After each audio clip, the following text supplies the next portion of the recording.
नमः शिवाय, जय गणपति देवा, राधे राधे। बस कुछ ही दिनों में आने वाली है उत्पन्ना एकादशी, यानी कि भक्ति भाव और पूर्ण श्रद्धा तथा निष्ठा से किया जाने वाला एक ऐसा व्रत जो मनुष्य को इस भौतिक संसार में रहते हुए भी आध्यात्मिक जगत की प्राप्ति करवा सकता है। और ऐसा दिन है मार्गशीर्ष मास के कृष्ण पक्ष में आने वाली उत्पन्ना एकादशी। यह वह एकादशी है जिस दिन स्वयं एकादशी देवी प्रकट हुई थी। मार्गशीर्ष मास वैसे भी भगवान श्री कृष्ण को अत्यंत प्रिय मास है, और इस मास में आने वाली उत्पन्ना एकादशी हमारे लिए ऐसा सुवर्ण अवसर है जब हम भगवान श्री हरि की विशेष कृपा प्राप्त कर सकते हैं। तो चलिए आज जानते हैं कि इस बार उत्पन्ना एकादशी कौन से दिन आ रही है और किस समय पर उसका पालन करना है। आइए, आज की उत्पन्ना एकादशी कब है? इस बार उत्पन्ना एकादशी आ रही है 15 नवंबर 2025 शनिवार के दिन। कार्तिक पूर्णिमा के बाद मार्गशीर्ष मास के कृष्ण पक्ष में आने वाली यह एकादशी तिथि वर्ष में आने वाली मुख्यतः एकादशियों में से एक है, और इस बार आने वाली एकादशी का पारण करेंगे अगले दिन, यानी कि 16 नवंबर 2025 रविवार के दिन सुबह 9:12 से लेकर 10:26 के बीच में। यह वही दिन है जब स्वयं भगवान श्री विष्णु के दिव्य देह से एकादशी देवी का प्राकट्य हुआ था, और इसीलिए इस दिन का विशेष महात्मा है। आप में से कई भक्त हमें प्रश्न पूछते हैं कि आखिर एकादशी व्रत का उद्यापन कैसे और कब करना चाहिए। तो देखिए, हम पहले भी अपने वीडियोस में कई बार बता चुके हैं कि एकादशी व्रत का उद्यापन नहीं किया जाता, उसका सिर्फ पारण किया जाता है। उद्यापन उन व्रतों का किया जाता है जो आप किसी भौतिक इच्छा के साथ करते हैं, लेकिन एकादशी तिथि हमें इस भौतिक संसार से तारने के लिए, परम उच्च भक्ति प्राप्त करने के लिए की जाती है। और एकादशी एक ऐसा व्रत है जिसका पालन आजीवन किया जाता है। हमारे शास्त्र बताते हैं कि जो भी मनुष्य वर्ष में आने वाली प्रत्येक एकादशी का पालन करते हैं, उनकी ना सिर्फ भौतिक इच्छाएं, मनोकामनाएं पूर्ण होती हैं, अपितु उन्हें विशेष रूप से भगवान श्री हरि की कृपा प्राप्त होती है, उनके आशीर्वाद मिलते हैं, और उसी के माध्यम से वे इस जन्म मृत्यु के चक्र से मुक्त हो सकते हैं, इस संसार सागर से तरकर पार उतर सकते हैं। तो फिर ऐसी एकादशी तिथि का उद्यापन आखिर क्यों करना चाहिए, जो हमें इस भौतिक संसार से ही ऊपर उठा सकती है। तो इसीलिए एकादशी व्रत का उद्यापन नहीं किया जाता, उसका अगले दिन सिर्फ पारण किया जाता है, और वह भी निर्धारित समय के अंदर, और ऐसे ही पुण्य फल प्रदान करने वाली उत्पन्ना एकादशी, यानी कि एकादशी तिथि जिस दिन प्रकट हुई थी, ऐसा विशेष दिन बस कुछ ही समय में आने वाला है। तो आप सभी लोग तैयार हो जाइए। मार्गशीर्ष मास के कृष्ण पक्ष में आने वाली यह विशेष उत्पन्ना एकादशी का नियम पूर्वक, श्रद्धा पूर्वक पालन करें। उत्पत्ति एकादशी का व्रत हेमंत ऋतु में मार्गशीर्ष मास के कृष्ण पक्ष को करना चाहिए। इसकी कथा इस प्रकार है। युधिष्ठिर ने भगवान श्री कृष्ण से पूछा, भगवान पुण्यम एकादशी तिथि कैसे उत्पन्न हुई, इस संसार में वह क्यों पवित्र मानी गई तथा देवताओं को कैसे प्रिय हुई। श्री भगवान बोले, कुंती, प्राचीन समय की बात है, सत्य युग में मोर नामक दानव रहता था। वह बड़ा ही अद्भुत, अत्यंत रद्र तथा संपूर्ण देवताओं के लिए भयंकर था। उस काल रूपधारी दुरात्मा महासुर ने इंद्र को भी जीत लिया था। संपूर्ण देवता उससे परास्त होकर स्वर्ग से निकाले जा चुके थे, और शम तथा भयभीत होकर पृथ्वी पर बचरा करते थे। एक दिन सब देवता महादेव जी के पास गए। वहां इंद्र ने भगवान शिव के आगे सारा हाल सुनाया। इंद्र बोले, महेश्वर, ये देवता स्वर्ग लोक से निकाले जाने के बाद पृथ्वी पर विचर कर लोक से निकाले रहे हैं। मनुष्यों के बीच रहना इन्हें शोभा नहीं देता। देव, कोई उपाय बतलाइए, देवता किसका सहारा ले। महादेव जी ने कहा, देवराज, जहां सबको शरण देने वाले, सबकी रक्षा में तत्पर रहने वाले जगत के स्वामी भगवान गरुड़ ध्वज विराजमान है, वहां जाओ, वे तुम लोगों की रक्षा करेंगे। भगवान श्री कृष्ण कहते हैं युधिष्ठिर महादेव जी की ये बात सुनकर परम बुद्धिमान देवराज इंद्र संपूर्ण देवताओं के साथ क्षीर सागर में गए, जहां भगवान गदाधर सो रहे थे। इंद्र ने हाथ जोड़कर उनकी स्तुति की। इंद्र बोले, देव देवेश्वर आपको नमस्कार है। देव आप ही पति, आप ही मति, आप ही कर्ता और आप ही कारण है। आप ही सब लोगों की माता और आप ही इस जगत के पिता हैं। देवता और दानव दोनों ही आपकी वंदना करते हैं। पुंडरीकाक्ष आप दैत्यों के शत्रु हैं। मधुसूदन हम लोगों की रक्षा कीजिए। प्रभु जगन्नाथ अत्यंत उग्र स्वभाव वाले महाबली मूर नामक दैत्य ने इन संपूर्ण देवताओं को जीतकर और स्वर्ग से बाहर निकाल दिया है। भगवान देव देवेश्वर शरणागत वत्सल देवता भयभीत होकर आपकी शरण में आए हैं। दानवों का विनाश करने वाले कमल नयन भक्त वत्सल देव देवेश्वर जनार्दन हमारी रक्षा कीजिए, रक्षा कीजिए। भगवान शरण में आए हुए देवताओं की सहायता कीजिए। इंद्र की बात सुनकर भगवान विष्णु बोले, देवराज वह दानव कैसा है, उसका रूप और बल कैसा है तथा उस दुष्ट के रहने का स्थान कहां है? इंद्र बोले, देवेश्वर पूर्व काल में ब्रह्मा जी के वंश में तालजंग नामक एक महान असुर उत्पन्न हुआ था, जो अत्यंत भयंकर था। उसका पुत्र मर्दानव के नाम से विख्यात है।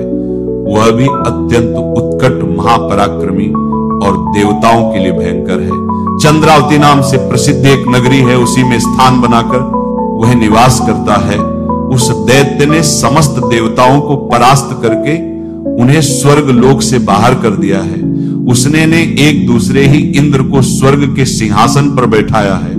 अग्नि, चंद्रमा, सूर्य, वायु तथा वरुण भी उसने दूसरे ही बनाए हैं। जनार्दन मैं सच्ची बात बता रहा हूं, उसने सब कोई दूसरे ही कर लिए हैं, उनके प्रत्येक स्थान से वंचित कर दिया है। इंद्र की यह बात सुनकर भगवान जनार्दन को बड़ा क्रोध आया। उन्होंने देवताओं को साथ लेकर चंद्रावती नगरी में प्रवेश किया। भगवान गदाधर ने देखा कि दैत्यराज बारंबार गर्जना कर रहा है और उससे परास्त होकर संपूर्ण देवता दसों दिशाओं में भाग रहे हैं। अब वह दानव भगवान विष्णु को देखकर बोला, खड़ा रहे, खड़ा रहे। उसकी यह ललकार सुनकर भगवान के नेत्र क्रोध से लाल हो गए। वे बोले, अरे दुराचारी दानव, मेरी इन भुजाओं को देखिए कहकर श्री विष्णु ने अपने दिव्य बाणों से सामने आए हुए दुष्ट दानवों को मारना आरंभ किया। दानव भय से बहल हो उठे। पांडुनंदन तत्पश्चात श्री विष्णु ने दैत्य सेना पर चक्र का प्रहार किया। उससे छिन्न भिन्न होकर सैकड़ों योद्धा मौत के मुख में चले गए। इसके बाद भगवान मधुसूदन बद्रिकाश्रम को चले गए। वहां सहाव नाम की गुफा थी जो 12 योजन लंबी थी। पांडुनंदन उस गुफा में एक ही दरवाजा था। भगवान विष्णु उसी में सो गए। वह दानव मूर भगवान को मर डालने के उद्योग में उनके पीछे पीछे तो लगा ही था। अतः उसने भी उसी गुफा में प्रवेश किया। वहां भगवान को सोते देख उसे बड़ा हर्ष हुआ। उसने सोचा, यह दानवों को भय देने वाला देवता है, अतः निसंदेह इसे मार डालूंगा। युधिष्ठिर दानव के इस प्रकार विचार करते ही भगवान विष्णु के शरीर से एक कन्या प्रकट हुई, जो बड़ी ही रूपवती, सौभाग्यशालिनी तथा दिव्य अस्त्र शस्त्रों से सुसज्जित थी। वो भगवान के तेज के अंश से उत्पन्न हुई थी। उसका बल और पराक्रम महान था। युधिष्ठिर नवराज मोर ने उस कन्या को देखा। कन्या ने युद्ध का विचार करके दानव के साथ युद्ध के लिए याचना की। युद्ध छिड़ गया। कन्या सब प्रकार की युद्ध कला में निपुण थी।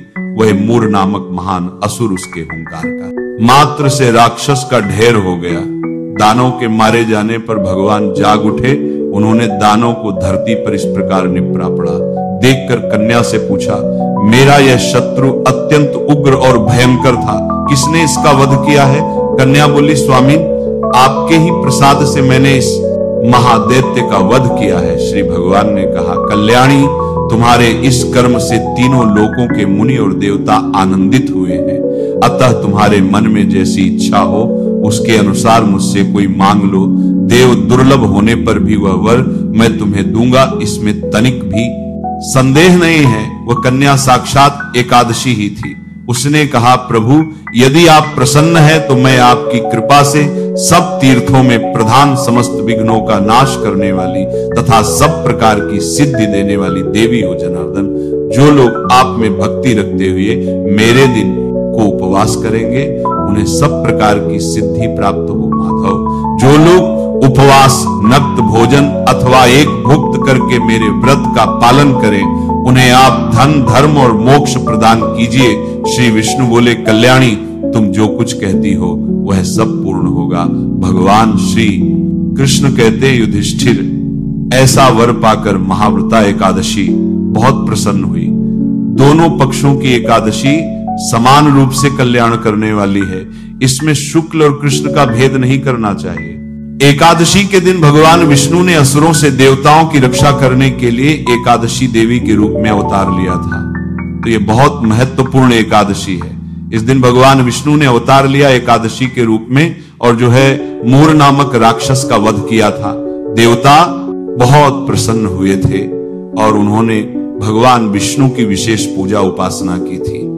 इसीलिए उत्पन्ना एकादशी के दिन जो लोग व्रत करते हैं, भगवान विष्णु का पूजन करते हैं, उनके पाप नष्ट होते हैं, उनके जीवन में जो कष्ट हैं वह दूर होते हैं, उनके जीवन में जो परेशानियां हैं वह दूर होती हैं। इसीलिए एक उत्पन्ना एकादशी के दिन आपको अवश्य व्रत करना चाहिए और अपने कष्टों को दूर करने के लिए भगवान विष्णु से प्रार्थना करना चाहिए। अब उत्पन्ना एकादशी इस बार कब है तो आपको बता दें कि मार्गशीर्ष महीने में उत्पन्ना एकादशी की शुरुआत होगी। 15 नवंबर 2025 शनिवार के दिन अर्ली मॉर्निंग सुबह सुबह मतलब 12:49 पर देर रात 14 तारीख की देर रात को 12:49 पर उत्पन्ना एकादशी शुरू हो जाएगी, क्योंकि डेट बदल जाएगी। इसीलिए कहा जा सकता है कि 15 नवंबर की बहुत सुबह अर्ली मॉर्निंग जो है उत्पन्ना एकादशी शुरू हो जाएगी और इसका समापन होगा 16 नवंबर की अर्ली मॉर्निंग 37 पर। तो उत्पन्ना एकादशी 15 तारीख को जब सूर्योदय होगा उस समय उत्पन्ना एकादशी रहेगी, क्योंकि देर रात से ही शुरू हो जा रही है 15 तारीख को।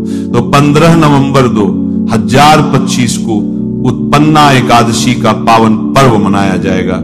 इस दिन आप क्या करें ताकि आपके जीवन में जो कष्ट हैं, परेशानियां हैं वह दूर हो और पापों से मुक्ति मिले। तो जिनका स्वास्थ्य ठीक है उन्हें व्रत अवश्य रखना चाहिए। तो सुबह सुबह स्नान करके व्रत का संकल्प ले लें और फिर भगवान विष्णु का पूजन करें और एकादशी माता की पूजा करें और भगवान विष्णु को अक्षत, पुष्प, तुलसी, दल, फल, नारियल अवश्य अर्पित करें और भगवान विष्णु के किसी मंत्र का जाप करें। कितना जाप करना चाहिए?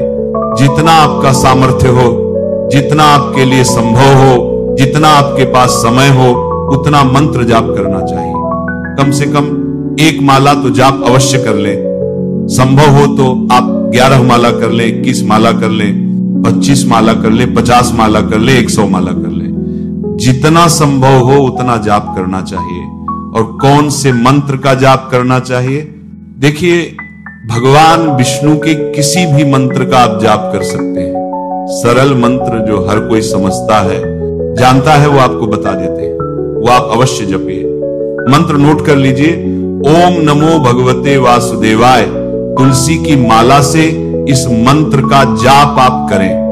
कम से कम 1 माला जरूर कर लें। जिन लोगों को पढ़ना आता है वह लोग विष्णु सहस्त्र नाम का पाठ करें। जैसे अगर आपको पढ़ना आता है विष्णु सहस्त्र नाम, इतना आसान नहीं है, थोड़ा भाषा उसकी कठिन है, देसी हो।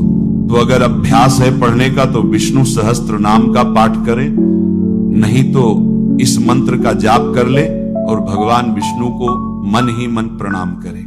उनके चरणों में अपना ध्यान लगा के रखें दिन भर और अपना कार्य भी करते रहें। और जो लोग व्रत नहीं रख पा रहे हैं उनके लिए सलाह यह है कि आप कोशिश करें कि आप उस दिन स्वहार करें। ज्यादा नहीं, कुछ फल खा लीजिए और ज्यादा जो है भोजन ना करें। जो लोग व्रत रख रहे हैं वो तो बहुत अच्छी बात है। जो लोग व्रत नहीं रख रहे हैं उनसे एक निवेदन और है कि आप चावल का सेवन ना करें। जिस चावल का सेवन एकादशी के दिन नहीं करना चाहिए और जिन जिन के लिए संभव हो वह रात्रि में जागरण करें और भजन कीर्तन करें, पाठ करें, कथा सुने और सुबह स्नान करके दान करें और फिर व्रत का पारायण करें।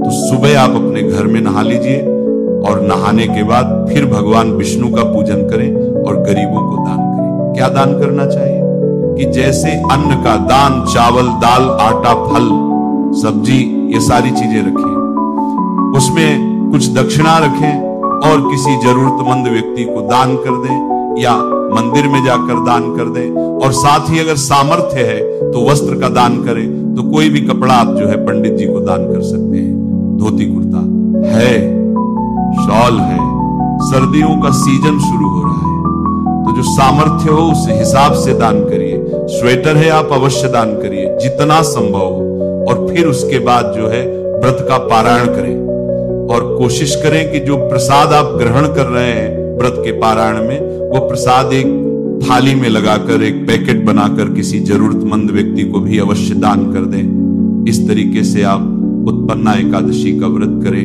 पूजन करें, तो आपके जीवन में जो कष्ट है, परेशानियां हैं, वह दूर होंगी और भगवान विष्णु की कृपा से सुख समृद्धि बढ़ेगी।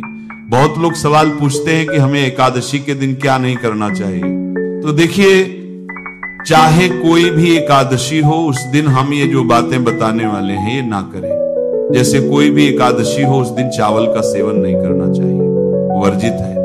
और क्या करना चाहिए? उत्पन्ना एकादशी के दिन आप व्रत रखें ना रखें, कोशिश करें कि आप प्याज लहसुन का सेवन ना करें, तामसिक भोजन ना करें, मांस मदिरा का सेवन बिल्कुल ना करें।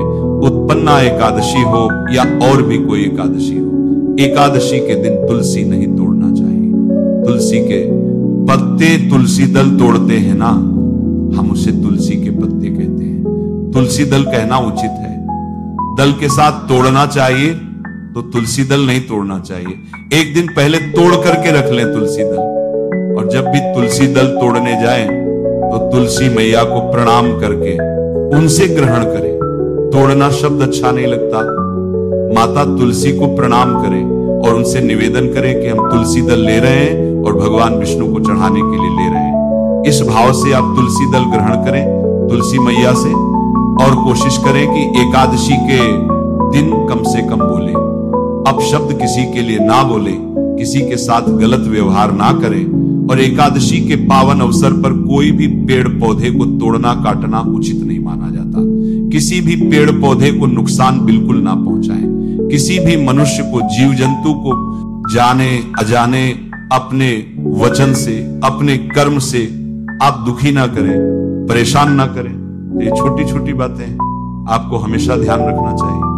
तो अब वक्त हो चला है विदा लेने का, और भगवान विष्णु के चरणों में अपना मन लगाइए।